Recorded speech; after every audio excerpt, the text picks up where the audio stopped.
Appease. Princess and the Pea Retold. A Tale in the Romance, a Medieval Fairytale series. Written by Demelza Carlton. Autonarrated by AI Charlotte from Google. 1. To 6-year-old Princess Sativa, betrothed seemed like such a strange word. Mother had told Sativa that it was a fancy word that meant promised. She was promised to the prince, and he was promised to her. When she'd asked what kind of promise, her mother had only smiled and said, the unbreakable sort.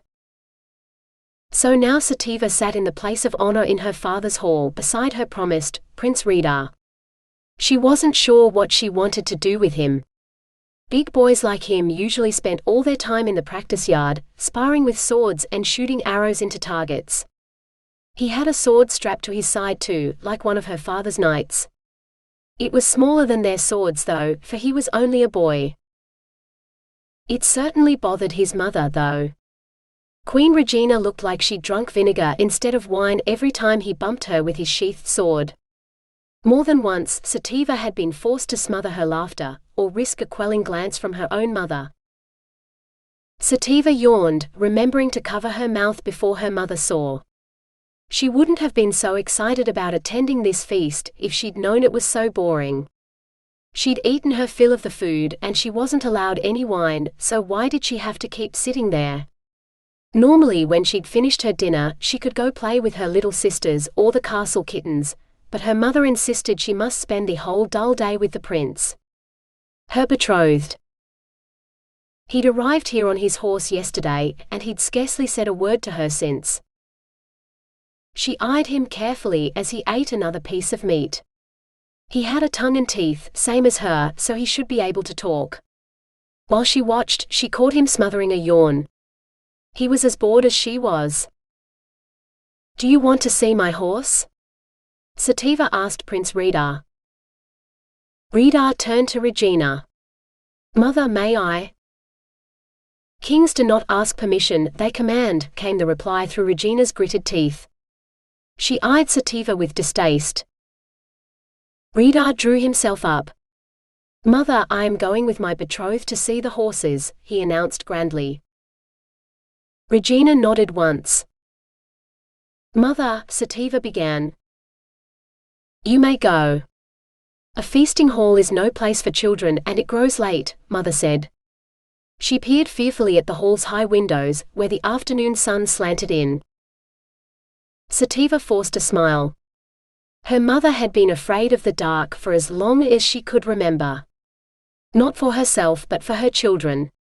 Apparently Sativa's fairy godmother, Dahlia, had told her that her daughters would be stolen from her by evil that swooped out of the darkness. Queen Dorota had lived in nightly dread ever since. Yes, Mother, Sativa said. Sativa led the way out of the hall, hearing Redar's heavier footsteps behind her. His name is Philip, and he's really only a pony. Father says I may have a proper-sized horse when I am bigger. Sativa glanced back over her shoulder. As big as you, I think.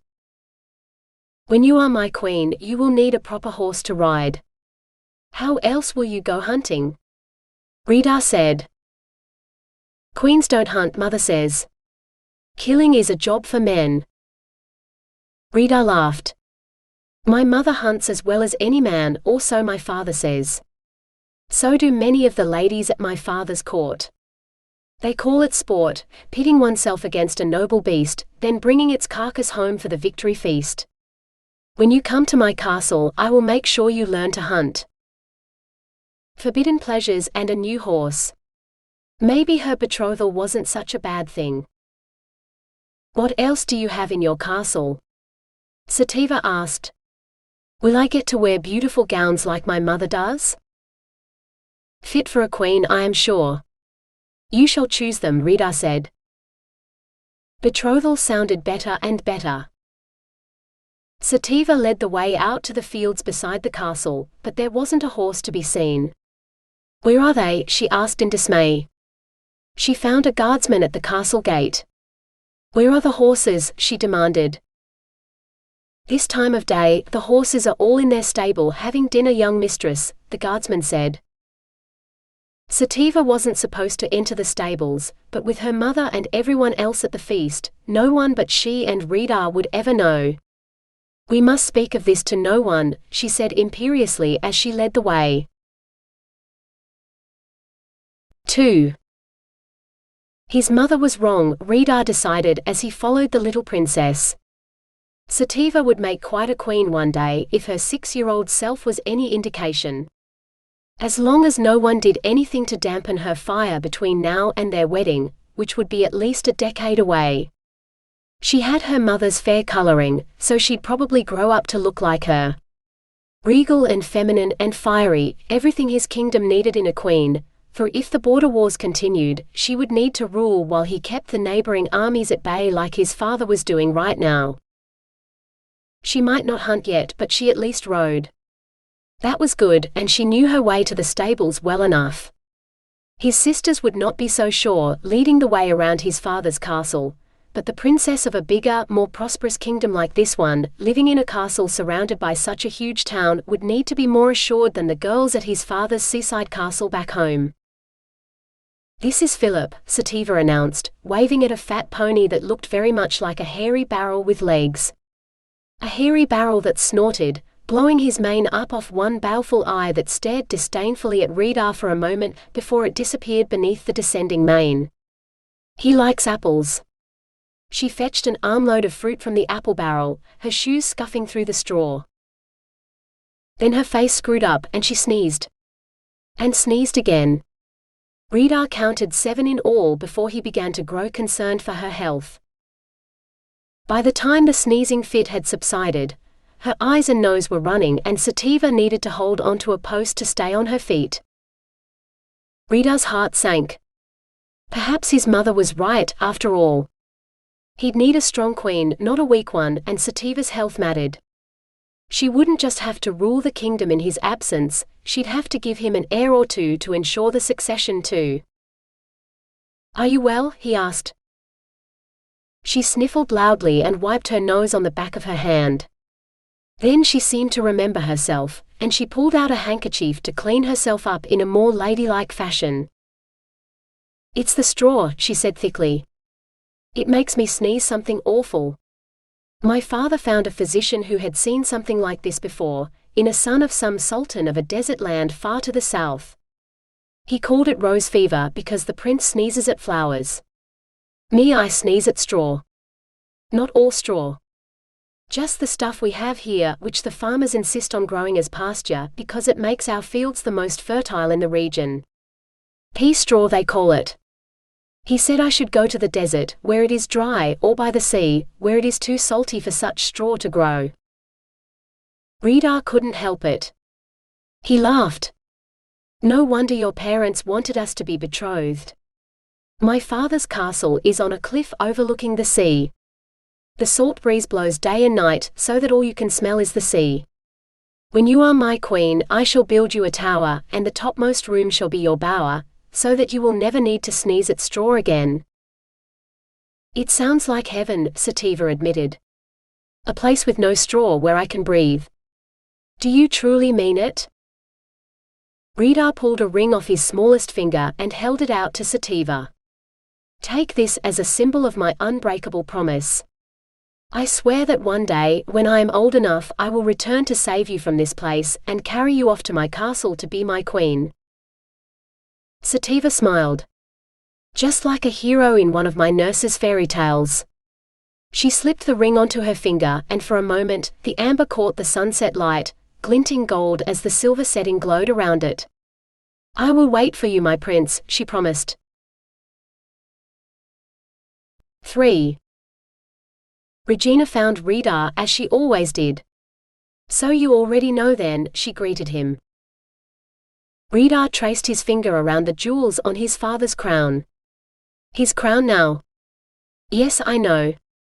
Father is dead of his wounds from some skirmish in the borderlands, and they are bringing his body home for a proper burial at sea, as befits the king of Viken. You will need to find a wife and have heirs as soon as possible." Regina continued, as though he hadn't spoken.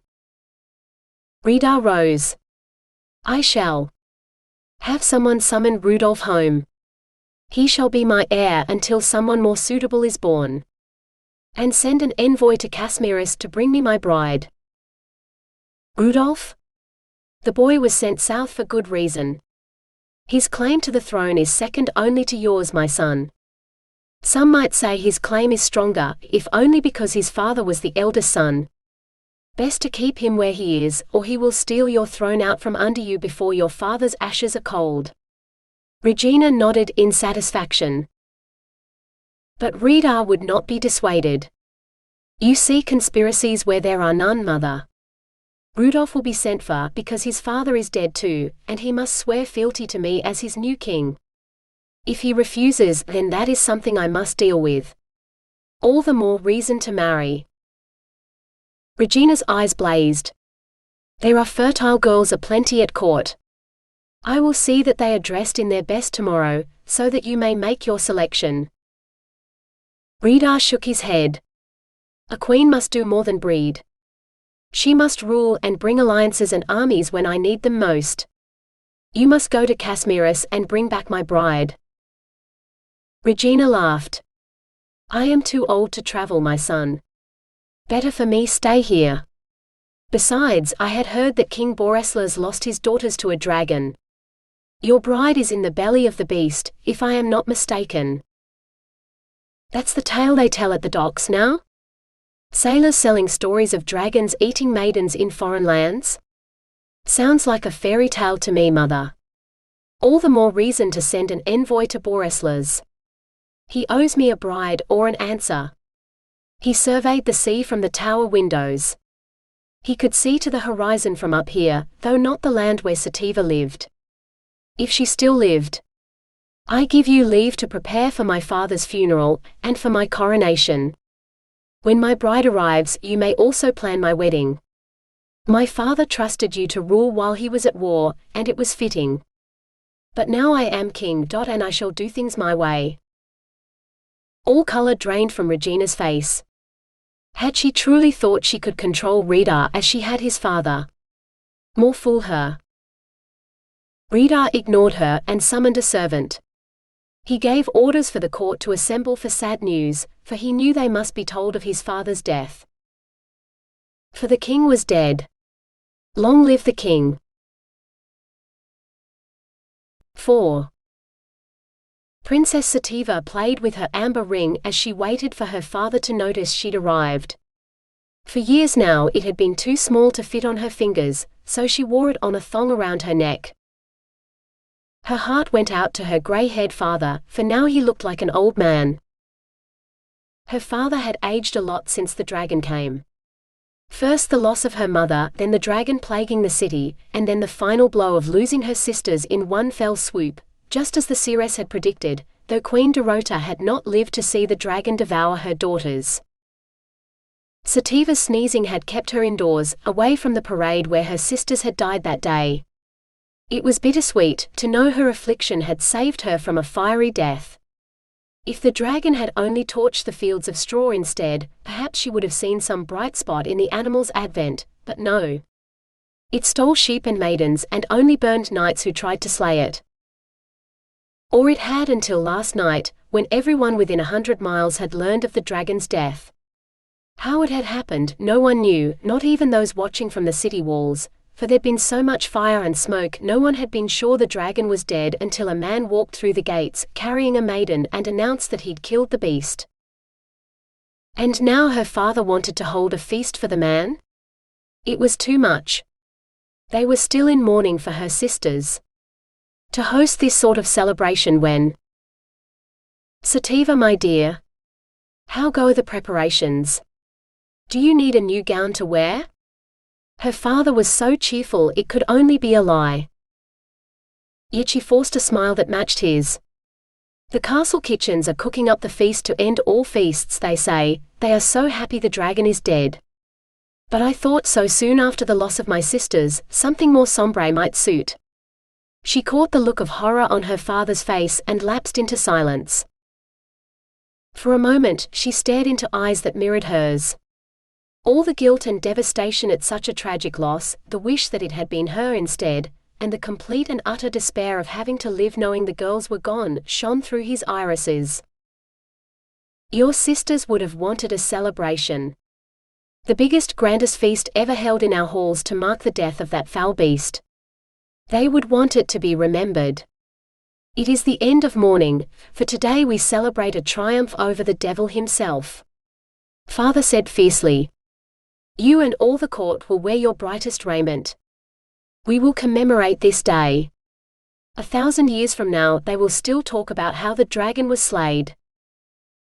Sativa hoped that sometime in the next 1,000 years, someone found out how the dragon had been slayed. So far the only part of it they'd found was its head. Yes, father, she said dully. She would do as he asked because he was the king, and if he gave in to the despair she knew filled his heart, they would all be lost. 5. I find that hard to believe, Sir George. You've slayed monsters that were more troublesome than a dragon? Father asked. The dragon slayer, a shoemaker, Sativa had been horrified to discover, who her father persisted in addressing as though he was a knight, looked down at his food, abashed. It took him a moment before he managed to say, Your Majesty, every monster is troublesome. Your dragon is certainly the biggest beast that I've ever faced, but size is not all that matters. Some of them are so cunning, or there are so many of them, or they are so intent on killing you. Why, it's a wonder I'm still alive. There was this pair of unicorns up near your western border. Sativa beckoned a server over to refill her cup. She half listened to the shoemaker's story, which seemed to include pigs, giants and his paragon of a squire, who had saved his bacon more times than he could count. Every time he mentioned his squire, his gaze swept the hall, settling on a table at the back, where the squires sat. Most of them squabbled over the food, focused only on stuffing their faces with more meat than most of them had seen in months, judging by their ravenous appetites, but there was one on the end, smaller than the rest, who sat aloof from the fighting. The small squire turned to look at the dais where Sativa sat, and she found herself staring back in the most unladylike way. The squire was no squire at all but a woman, wearing leather armor that had clearly been made to accommodate her breasts. She had saved the shoemaker's life? Surely not. Had she been the maiden the shoemaker carried off the field yesterday? She must have been hurt fighting the dragon, yet she showed no signs of any injury now. Sativa shivered. Something about the girl's eyes, even across the hall, chilled her very soul. She began to pay attention to the shoemaker's story in earnest now, eager for details on what this woman had done. Truly, I couldn't have killed the dragon without her, the shoemaker concluded. Father laughed. You are too modest, Sir George. But the time has come to make you more than that. He rose to his feet, more unsteady than usual. He drank more wine to maintain the cheer he insisted upon for this event. My subjects, the king shouted. Lords, ladies, knights, men. We are here to celebrate a great victory. Sir George has defeated the dragon that oppressed us for so long. He raised his cup in a toast, then drank. And he shall be rewarded. The crowd cheered and drank with him, but Sativa merely bowed her head. With all eyes on her father, no one would notice that her cup stayed on the table where it belonged. Kneel, Sir George.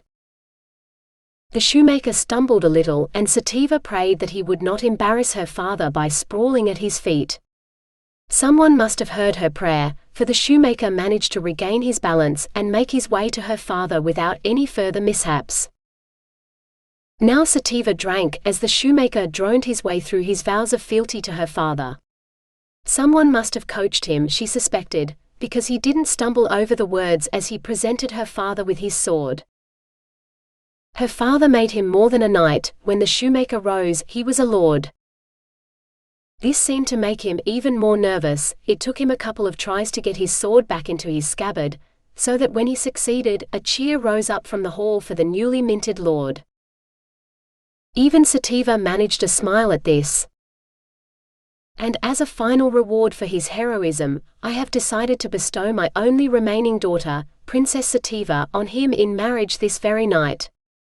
My personal confessor and priest will marry them in the castle chapel after the feast, and if I'm not mistaken, Lord George will have an heir on the way before the night is through." Sativa's smile died. 6. Retar sent his advisers away for the day, rubbing his temples. Wearing a crown was a heavier burden than he'd thought, even on the days when the gold circlet didn't sit on his head. Keeping the people of the borderlands safe while repelling invaders and dealing with a dozen attempts to steal his crown, and that was just this week. He was sorely tempted to find some way to let the would-be usurpers wear the crown for a day, so that they might take on the cares that came with it. On the morrow, they could return to their normal lives with no desire to ever wear that treacherous circlet again. But he couldn't, in conscience, do it. One man with too much power could wreak a lot of havoc in a day. Or even one woman. Retar sighed. "Mother, I sent everyone away so that I might have some peace. Why are you still here?" She stepped out of the shadows. The Queen Mother should not lurk so, but no one would have been brave enough to say such a thing to Regina. Not even her son. "I have a matter of great importance to speak to you about." "Alone," she said. Retar spread his hands wide in invitation. "Very well, Mother. Speak." She glanced around. "Not here. There is something I must show you first." She beckoned imperiously and stalked out of his solar. Sighing, Retar followed. She led him to her own apartment. "Now line up. Let him see you," she ordered as she went in. Retar wanted to turn around and not follow her anymore, but as the king, he could hardly admit to being afraid of what he might find in his mother's chambers. So he sighed again and stepped inside. "Which one do you like best?" Mother demanded. She'd lined up a bunch of children. High-born by the look of them, and all girls, though it was hard to tell at this age. They had no curves to them, for they were all too young to be women yet. "What for?" Retar asked tiredly. "I don't need a cupbearer. If you want another lady-in-waiting, it would be better for you to make your own choice. I have no idea what to look for in a female companion." That was a lie, but he managed to utter it with a straight face. He looked for the ship carrying Sativa every morning and every night, but there had been no sign of it yet. Still, he would ascend the tower again tonight, in the hope that he would see it. "You like them pretty and young, yes? Well, pick which one you want," Mother said impatiently. "You need an heir." The girls giggled at this, and some of them blushed. Maybe some of them were women, though just barely. "I'm not marrying some girl scarcely out of the nursery so I can get her with child. Mother, I have a bride who is on her way here now. Send these girls back to their mothers, where they belong. I will sire no bastards on the daughters of my sworn bannermen. There is no honor in such things. Better to hand the kingdom over to one of the usurpers across the border, than fail in my duty as king. I promise to protect my people, not seduce their children." Retar glared at the girls, who quailed under his gaze. He softened his expression. It wasn't their fault they were here. They were good, obedient daughters who would one day make fine wives for other men of the court. "Girls, go home," he said. He waited until they were gone before he rounded on his mother. This time his voice was cold. "Mother, I am betrothed to Princess Sativa, and until I hear word from her father that she is dead, I shall keep my promise. But even were word to arrive at this very moment that she truly is in the belly of this dragon of which you speak, I still would not take a child to be my queen. We may have been children at our betrothal, but more than a dozen years have passed since then. I have no doubt she is a woman grown, and everything I could expect for my queen. She will not break her promise, and I will not dishonor her or myself in breaking mine." He stared at the doorway the girls had run through in their haste to escape. "Would you have my people think me a pedophile?" She swelled indignantly. I would have them think you are a king, seeing to his succession. Reader sighed. As a queen yourself, I need not remind you that these things take time. 9 months at least, and sometimes longer. How long was it after your marriage that you gave birth to me? He met her angry gaze for a moment before he turned on his heel and left. He didn't need to hear her answer. It had been 7 years. 7 years of trying and giving birth to his sisters and all the other children, who had not survived long enough to leave their cradle, before he had come along. If his people had to wait 7 years for his heir, then so be it. They had a young, strong king. They would have Rudolph, a man with enough royal blood to stand in the heir's place until then. Now, if their neighbors would just stop attacking them for no good reason, Reader might be able to get his people a little peace. For he knew he should have no peace from his mother until he was wed. And maybe not even then.